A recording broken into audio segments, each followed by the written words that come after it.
Okay. How many of you have cell phones? Cell phone is a lot like a car. If a cell phone battery dies, you can't talk anymore. If a car battery dies, you can't drive anymore. So now I will explain to you what a battery is, when to change it, and how to replace it. So first off, what is a battery? A battery is a basic electrical storage device that sends electricity to the rest of the car, that runs your radio and starts the car. Pretty basic. So how do you know when the battery is dead? Well, your first clue is probably when you started the car, it didn't start. That's your first clue that it's dead. The second one would be you charged it all night and you started to start it the next day and it still doesn't start. So that's your second big clue that battery's completely fried. So now that you've diagnosed that, now we're going to show how to replace the battery. So the first thing you're going to want to do is you're going to want to locate your owner's manual. Your owner's manual is going to tell you things like where the battery is, what kind of battery you may need, although sometimes it doesn't have that kind of information in it. Sometimes it does, sometimes it doesn't. So now once you've read your owner's manual and you've established where your battery in your vehicle is, we'll then proceed to remove it. So the first thing you may need would be a wrench. Not all batteries take wrenches. Some have little wings on them, some have little plugs that plug in and out, but most have wrenches. This particular battery has a wrench. So the first thing we're going to do is take your wrench that fits your particular application, and you're going to loosen the black cable, the black negative cable. Sometimes it's black, sometimes it's not. It's indicated by a little minus sign. So that's the first thing you're going to do. So you're going to loosen it and remove it. But remember, when doing this, don't touch anything metal. This or your wrench or anything, don't touch anything metal. You could ground yourself and end up shocking yourself if there's a little bit of juice left in the battery. So once this is out of the way, then you proceed to move the red one.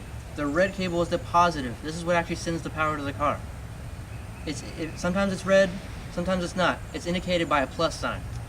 So now what you do is the same thing, is you'll loosen it. And remember, when loosening these, you don't have to unloosen the whole thing all the way, just enough to slip it off the battery.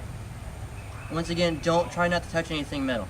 So once that's done, now some batteries have these little clips on them that holds the battery in place. Some of them do, some of them don't. It's, all cars are different, same with the battery. So what you'll do in that instance, since this one has one, is you'll loosen it just like you loosen the terminal, both sides, and then you'll remove it. Now once this is removed, you'll then proceed to take the battery out.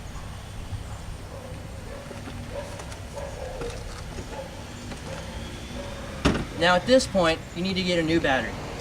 The best bet is to take it down to a shop, have a buddy drive you, and take it either to an auto parts store or maybe the manufacturer that you bought it from.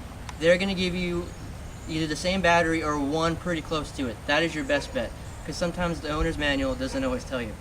So now once you come back and you have your new battery, you're basically going to do the steps in reverse. You're going to take your new battery and put it right back in the tray in about the same position. Then you're going to proceed by getting your wrench and slipping on the red one first, the red positive one, the one with the plus sign. You'll just slip it back over the new terminal, because it'll also be indicated on the battery, and tighten it down. Same thing you'll do, take the black cable and put it on. Now, sometimes you'll hear a little spark or a little fizzing noise, but that's okay. That's just the new electricity, since it is charged, going through the cable. You're not going to get hurt. So once this is tightened, then you're going to proceed to take your hold down, if you have one, and put it back on. Now there's little hooks at the bottom, and they'll hook right back into place. Then you'll proceed to tighten both those down. Now that that's all done and everything's buttoned up, your car should start and run just normally. So now that you know what a battery is, when to replace it, and how to replace it, it'll make you a little bit more of a competent automobile owner, and possibly help out another buddy who's in trouble just like you might have been in.